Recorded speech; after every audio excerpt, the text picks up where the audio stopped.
जो चीज होती नहीं है वो बन जाती है। अच्छा बोलिए, खोआ होता है कि बनाया जाता है?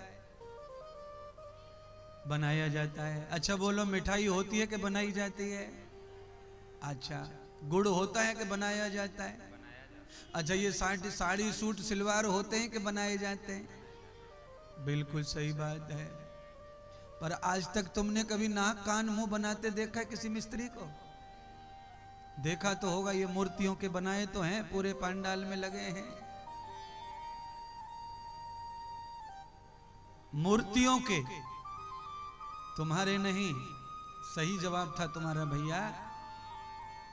मूर्तियों को आकार दिया जा सकता है, पर मूर्तियों की जो नाक है वो सूंघ नहीं सकती, आंख देख नहीं सकती, हाथ चला नहीं सकते, पैर दौड़ नहीं सकते, लीवर फेफड़े हार्ट प्राण कुछ है नहीं मूर्तियों में। परमात्मा ने जो निर्माण किया है वो है तुम। सबसे बड़ा चमत्कार।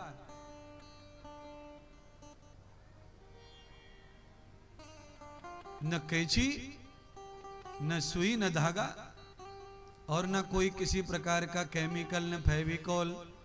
कैसी कैसी चीजें भगवान ने शरीर में उपजा दी हैं। बोलो, दांत बच्चे के पैदा होते समय नहीं आते, दाढ़ी और मूछें बच्चे की नहीं आती, खोपड़ी के बाल आते हैं तो दाढ़ी मूछें भी भगवान लगा सकते थे, क्या फर्क पड़ता है? जब बाल खोपड़ी में भगवान ने पेट में ही दे दिए तो बाकी बॉडी में बाल भगवान दे सकते थे, उनके पास कोई कमी थोड़ी बालों की। पर मेरा प्रभु न्यायपूर्ण व्यवस्था करता है। बाल शरीर पर मां के गर्भ से भी आते हैं, पर उन बालों को निकाल दिया जाता है, उन बालों को बॉडी पर रखा नहीं जाता है। रगड़ रगड़ के, आटा लगा लगा के मां रगड़ती हैं, तेल की मालिश करती हैं, गीला आटा लगा लगा कर लोई में बालों को तोड़ती हैं। कुछ तो होगा इसका मायना। परमात्मा ये लीला क्या कर रहे हैं महाराज।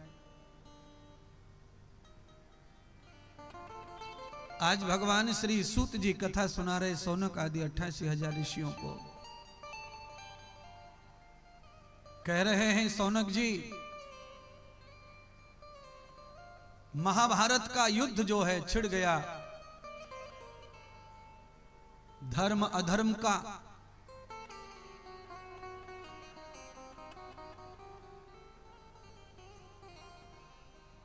भगवान कृष्ण ने काफी कोशिश की दुर्योधन को समझाने की। अधरो धनस्वया मेधाम ये वे युक्त ये क्षणः तावते नैव सुखानाम प्रधीयते व धर्मणाम। दुर्योधन, जिस तरह तुम धन चाहते हो, संपत्ति चाहते हो, ये धन ये संपत्ति कभी सुख चैन नहीं देती है। इसीलिए संपत्ति के रूप में कुछ भी हो, पर चैन और सुख देने वाला होना चाहिए। इसीलिए किसी संतोषी साधु ने लिखा कि प्रभु जी इतना दीजिए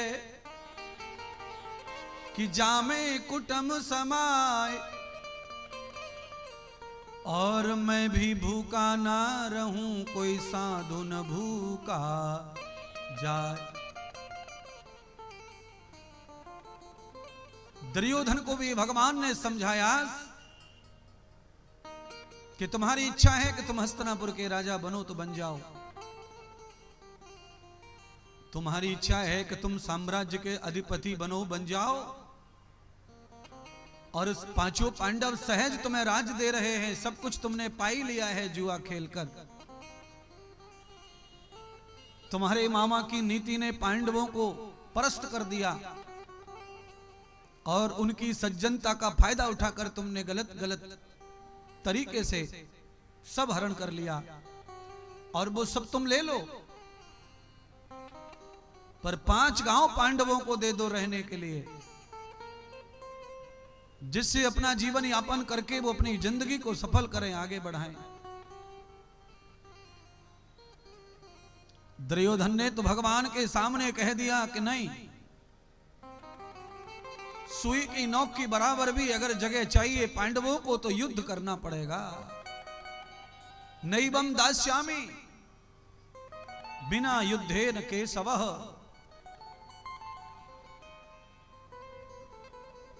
युद्ध के बगैर तो मैं सुई की नोक की बराबर भी अब दूंगा नहीं, क्योंकि मेरा उस पर पूर्ण अधिकार है।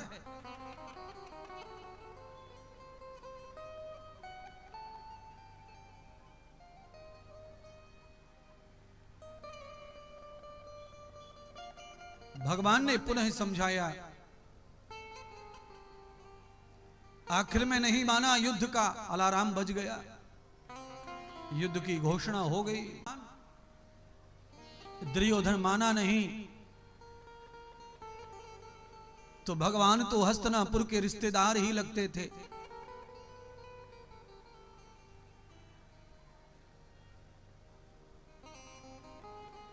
दुर्योधन पहुंच गया द्वारिका।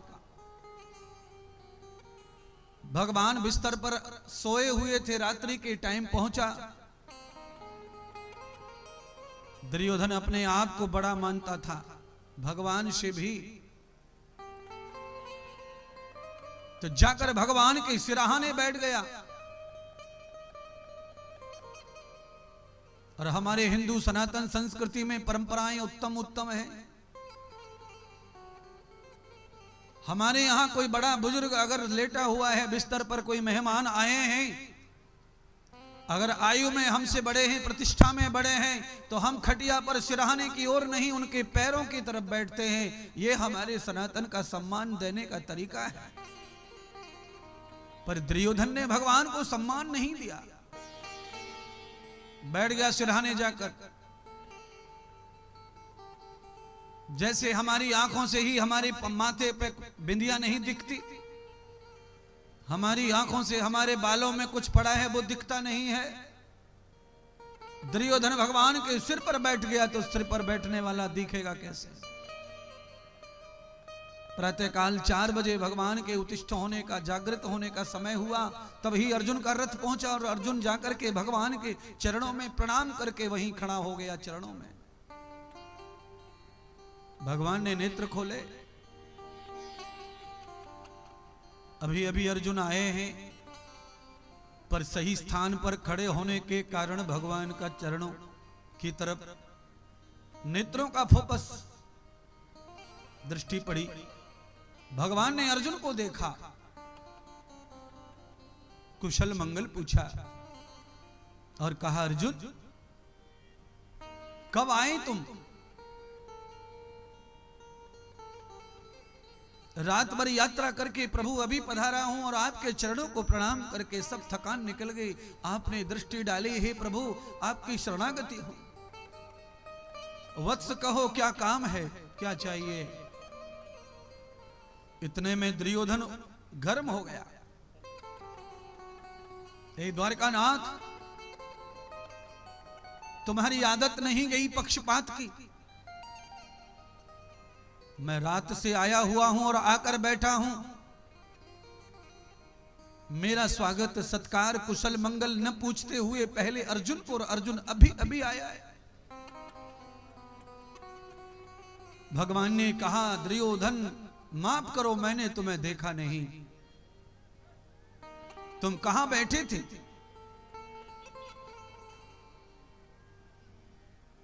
सिरहाने बैठने के कारण मेरी नजर तुम पर नहीं पड़ी। वत्स नाराज मत हो, चलो कोई बात नहीं, अर्जुन को मैंने पहले पूछ लिया, पर वरदान मैं तुम्हें ही पहले दूंगा, तुम पहले आए हो तो। अब दुर्योधन कहो तुम किस लिए आए हो?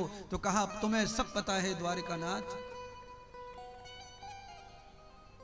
युद्ध का शंख बज गया है, हम सब रिश्तेदारों के पास जा रहे हैं, पांडव और हम कौरव, इसलिए आया हूं।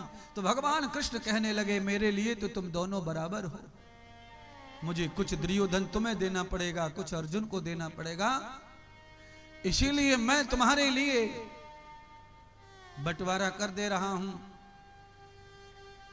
मेरी संपूर्ण जो सेना है, अस्त्र शस्त्र सहित, ये सब एक तरफ है, और मैं बिना अस्त्र के निहत्था एक तरफ हूं। तुम दोनों को जो चॉइस है, जो चाहिए वो मांग लो। अस्त्र युद्ध की जरूरत है, शौर्य और वीरता की जरूरत है, तो हमें तो तुम्हारी सेना चाहिए।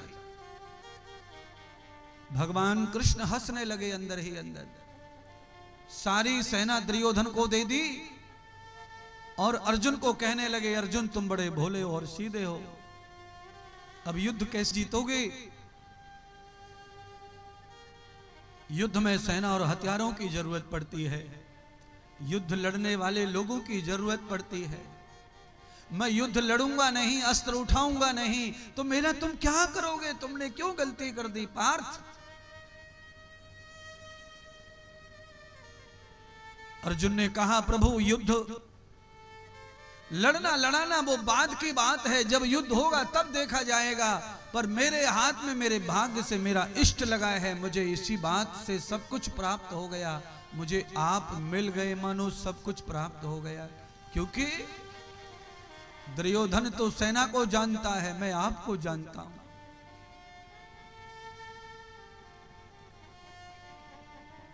मैं अर्जुन क्या करूंगा युद्ध में?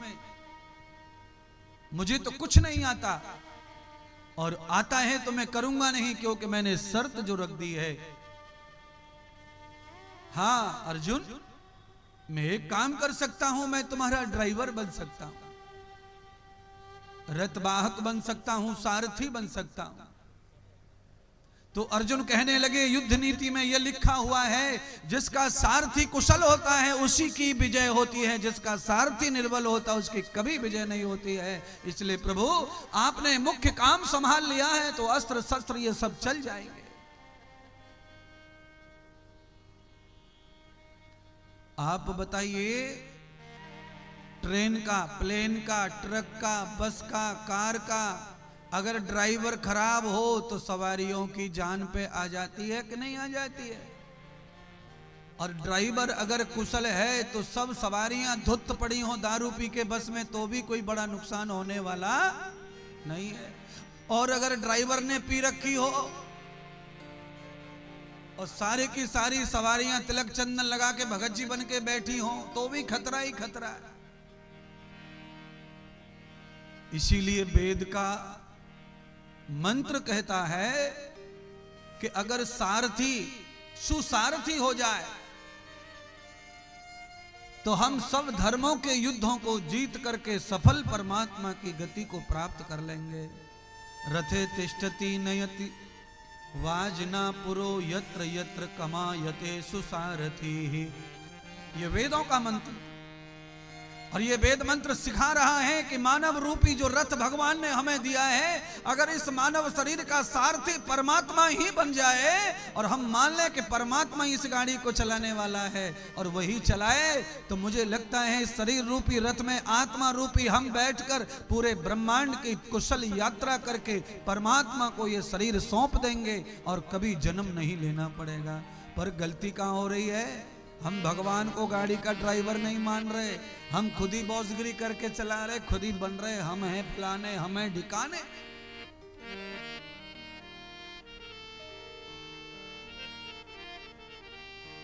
लोग क्या क्या बोलते रहते हैं मालूम है? अगर आज मैं ना होता ना तो ये सब मर जाते, आज मेरी वजह से ये सब बचे।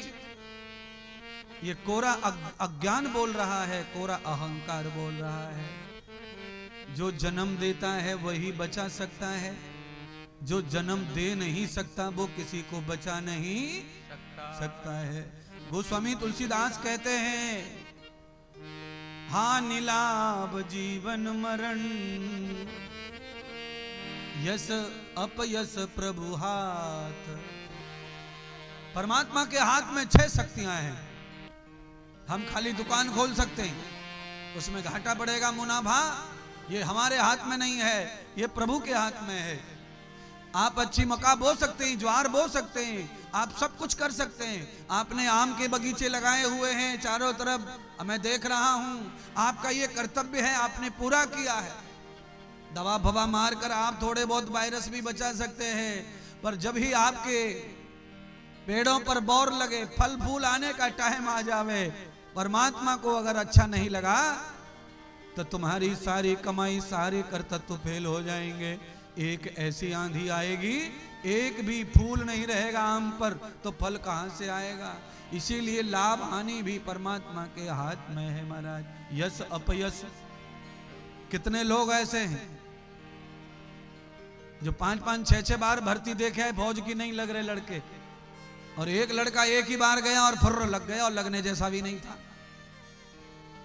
और ये लगने जैसे हैं, लगने से भी ज्यादा बलवान है, जितनी जरूरत है उससे भी ज्यादा शरीर है, बल है, बुद्धि है, पर नहीं लग रहे। क्यों? यश अपयश प्रभु हाथ। सफलता भगवान के हाथ में, हमारे हाथ में केवल और केवल है तो कुछ क्या है? कर्मण्य बाधिकारस्ते, हमारे हाथ में सिर्फ कर्म है, फल हमारे हाथ में कभी रहता वो तो प्रभु के हाथ में है। इसीलिए महात्मा आपको समझाने पहुंच गए बिहार के पावन धरती पर। क्या समझाने? आप ईगो मत करो, भगवान के हाथ में सौंप दो अपनी जीवन की नैया, डोर और लगाम। भगवान अगर घोड़े को हाकेंगे, भगवान अगर रथ को हाकेंगे, आए हाय हाय हाय, तो सोते जाइए सफर में। किसी अनाड़ी के हाथ में कार दे दी जाए तो आप रास्ते में सो नहीं सकते, डर के मारे। जग जग के बैठे बैठे थकेंगे पर सोएंगे नहीं, क्योंकि आपको मालूम है थोड़ी भी आंख लगी तो ये तो गड्ढा में डालेगा, मार डालेगा, अनाड़ी है। इसीलिए कुशल चाहिए, कुशल। और कुशल सारथी जीवन गाड़ी का कौन है? तो वो कृष्ण है। रथे तिष्ठति नयता वाजना यत्र यत्र। दुनिया में कोई भी जगह ऐसी नहीं जहां भगवान तुम्हें न ले जा सके। है? आपने जो जो देशों के नाम सुने भी नहीं होंगे ना, वहां भी भगवान आपको ले जा सकते हैं अगर वो चाहें तो। जिन देशों को आप जानते भी नहीं है, नाम भी पता नहीं है आपको, आप सब लोग कितने भी जोर लगा लेंगे, कितना भी ताकत लग लेंगे, कितना भी जर्नल नॉलेज रख लेंगे, तो भी आप 20 देशों से ज्यादा नाम बता नहीं सकते हैं, जीवा से बोल नहीं सकते आप। आपके पास उतने ही देश हैं 20, पर 20 तो देश नहीं है, देश तो 250 से भी ज्यादा है। पर आपके पास 20, 22, 23 की जानकारी है, वो भी दूर से। जो जगह तुमने देखी नहीं, जो वस्तु तुमने देखी नहीं, जो प्राणी तुमने देखा नहीं, परमात्मा की कृपा से उनसे भी तुम्हारा मेल हो जाता है। अच्छा बोलिए, जिन बेटियों से तुम्हारा विवाह होता है, जिन पुरुषों से तुम्हारा विवाह होता है, क्या तुम पहले से जानते हो उनको कि मेरी पत्नी फलाने गांव में पैदा हो गई है, चलो उसके बर्थडे में चल रहे हैं, साल भर की हो गई वो, चलो चलो चलो मेरा पति पैदा हो गया है फलाने गांव में, 1.5 साल का हो गया, चलो मिलाते हैं। है क्या किसी में औकात ऐसी? नहीं है। तुम्हारा जीवन साथी धरती पे आ चुका है, पर भगवान का जब तक समय और आज्ञा नहीं, तब तक आप उसके साथ अपना संपर्क और पहचान बना सकते नहीं है, बना नहीं सकते। वो भी यहीं रह रही है, तुम भी यहीं रह रहे हो, वो भी यहीं रह रहा है, तुम भी यहीं रह रही हो, और दोनों ही बड़े हो रहे हैं और दोनों अपने अपने कामों में व्यस्त हैं। समय आने पर कैसा चक्र परमात्मा चलाता है।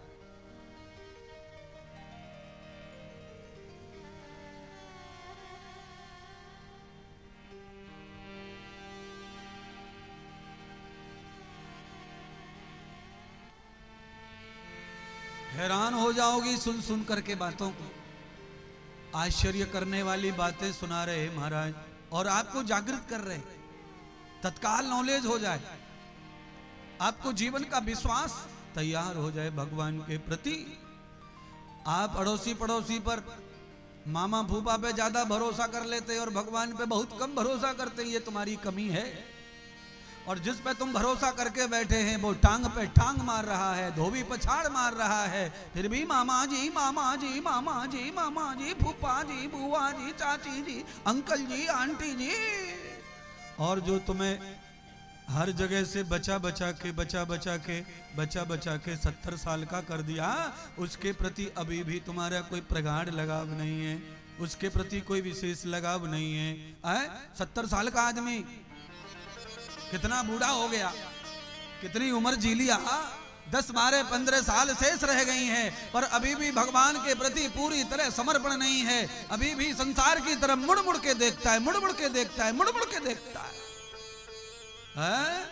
है बूढ़ा, है बूढ़ा, पर देखता जवानों की तरफ है। बूढ़ा आदमी भी जवानों की तरफ ही देखता है। क्यों? गिरे गिराए को क्या देखना, सारी दुनिया उठे उठाए को देख रही है, गिरे को कोई नहीं देखता है महाराज।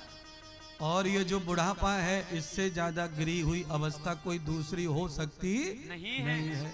सबसे बड़ा दुश्मन, सबसे बड़ा गद्दार अगर कोई अवस्था है तो वो बुढ़ापा है।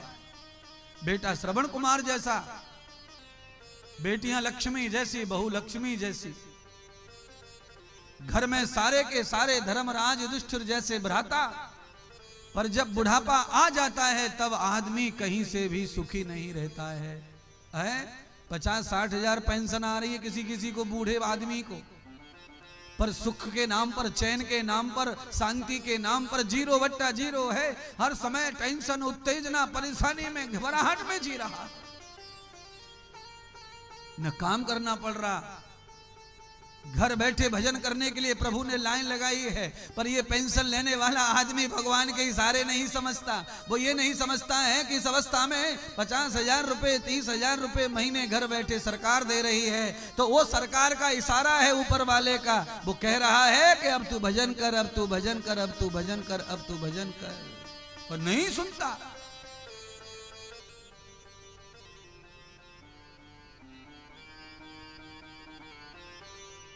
एक पंक्ति को गुनगुना कर थोड़ा जगा दूं और उस पंक्ति को अच्छा लगे तो अपना भी लेना।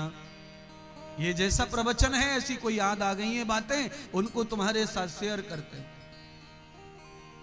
अब तो भजन कर भाई रे, तेरी बीती उमरिया। अब तो भजन करे भाई रे, तेरी बीती उमरिया। अब तो भजन करे भाई रे, तेरी बीती उमरिया। अब तो भजन करे भाई रे, तेरी बीती उमरिया। बीती उमरिया तेरी, बीती उमरिया, बीती उमरिया तेरी, बीती उमरिया। अब तो भजन करे भाई रे, तेरी बीती उमरिया। अब तो भजन करे भाई रे, तेरी बीती उमरिया। अब तो भजन करे भाई रे, तेरी बीती उमरिया।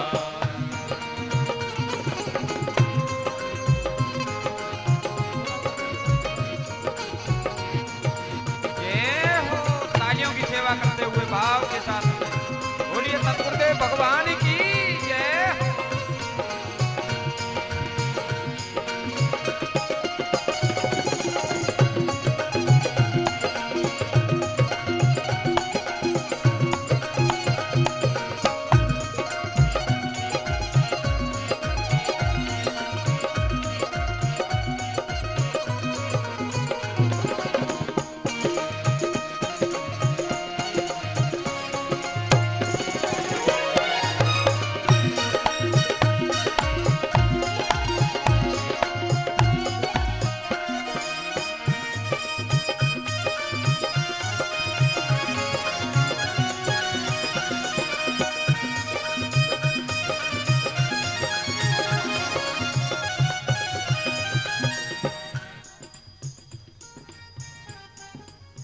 जितने जवान बैठे हैं वो तो समझ लो, और जितने बूढ़ों के लिए गा रहा हूं ये भजन वो सीख लो।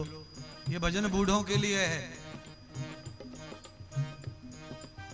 और वैसे सबके लिए है, क्योंकि मौत की कोई तारीख फिक्स नहीं है। 16 साल के, 22 साल के, 8 साल के, 2 साल के, 1.5 साल के, 3 महीने के और 1 दिन के भी लोग मरते हैं। अब तो भजन कर भाई रे तेरी बीती उमरिया। अब तो भजन करे भाई रे तेरी बीती उमरिया। अब तो भजन करे भाई रे तेरी बीती उमरिया। बीती उमरिया तेरी बीती उमरिया, बीती उमरिया तेरी बीती उमरिया। बीती उमरिया तेरी बीती उमरिया, बीती उमरिया तेरी बीती उमरिया।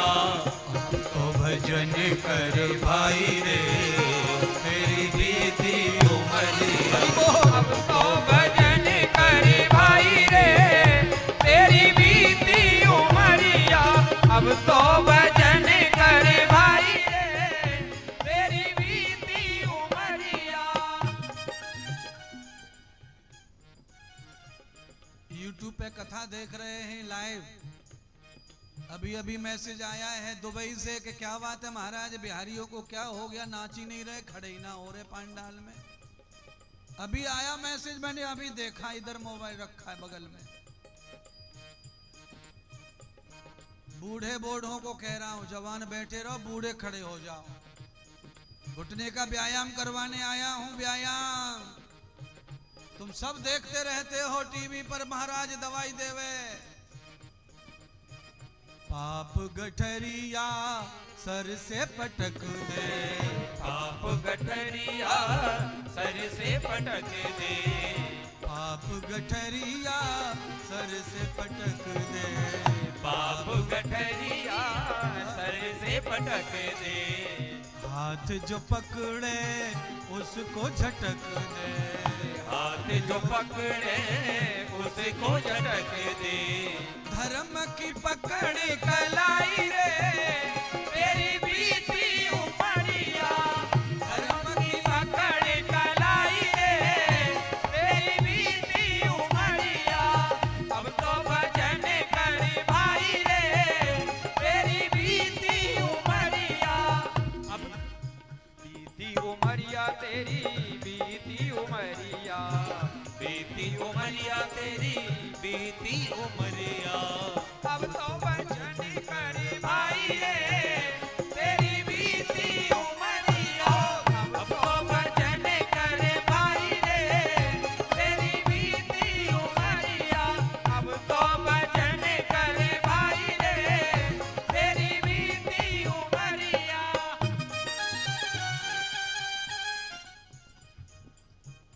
लाला मेहनत बिल्कुल मत करो। ये तो ताली बजाने खड़े हुए, मैंने कहा नाचेंगे, ताली तो बैठ के ही बज रही थी। सुनिए ना, जरूरी नहीं है कि पाप ऊपर रहता है, शरीर में कहीं कहीं भी पाप रहते हैं। जिनका हाथ दुख रहा है समझ लो हाथ में पाप भरे पड़े, पैर दुख रहा है पैर में, तो इन सब जगह से पाप को धोना है। शरीर में सर्वत्र मैल है। प्यारे बंधुओं, पीछे वालों जरा तुम ही जोर दिखाओ। अब सब तज भज नाम प्रभु का, अब सब तजे भजे नाम प्रभु का। नाम प्रभु का भज ले, नाम प्रभु का। नाम प्रभु का भजे नाम प्रभु का। अब सब तज भज, अब सब तजे भजे नाम। अरे तू हट जा सामने से, कितना खींचेगा फोटो, तेरे को ही लग जाएगी गोली नहीं तो। और मैं तो ये बिहारियों के राक्षसों को मारने आया हूं। बड़े गुटखा खाते हैं, तनक भी डरते नहीं है, कैंसर आ जाएगा, बीबी विधवा हो जाएगी, बच्चे रोते रह जाएंगे। इससे बड़ा कार्यक्रम अब कब करोगे? इससे बड़ा मौका नहीं मिलेगा, छोड़ दो, लाइन लगा के छोड़ो। अरे मछली को पानी में तैरने दो, जाल में पकड़ के मत खाओ। अब सब तज भज नाम प्रभु का, अब सब तजे भजे नाम प्रभु का। नाम प्रभु का भजे नाम प्रभु का। नाम प्रभु का भजे नाम प्रभु का। अब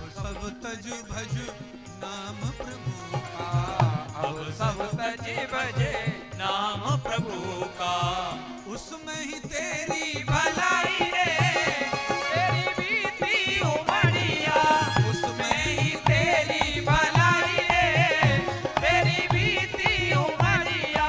अब तो भजन करे भाई रे तेरी बीती उमरिया, अब तो भजन करे भाई रे तेरी बीती उमरिया।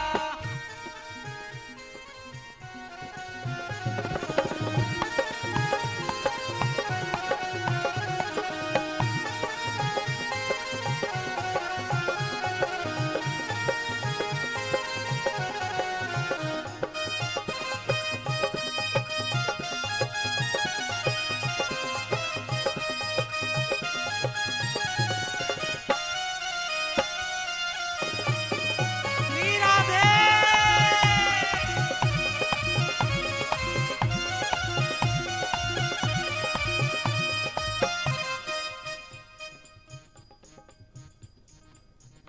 ये छोरे इतना बढ़िया बजावे कि मेरो मन है जाए नाचवे को।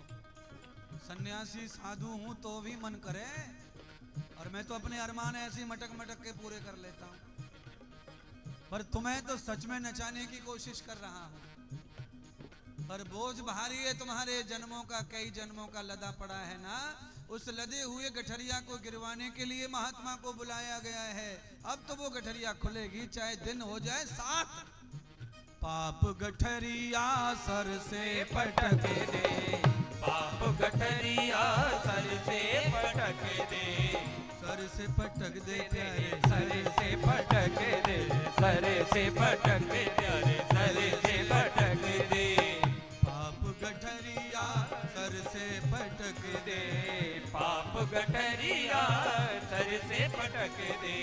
धर्म की पकड़ कलाई रे तेरी बीती उमरिया, धर्म की पकड़ कलाई रे तेरी बीती उमरिया। अब तो भजन कर भाई रे तेरी बीती उमरिया, अब तो भजन कर भाई रे तेरी बीती उमरिया, अब तो भजन कर भाई रे तेरी बीती उमरिया, अब तो भजन कर भाई रे तेरी बीती उमरिया, अब तो भजन कर भाई रे तेरी बीती उमरिया, अब तो भजन कर भाई रे तेरी बीती उमरिया। सतगुरुदेव भगवान की जय हो, भागवत महापुराण की जय हो, आज के आनंद की की जय हो। बोलिए श्री सतगुरुदेव भगवान की जय हो।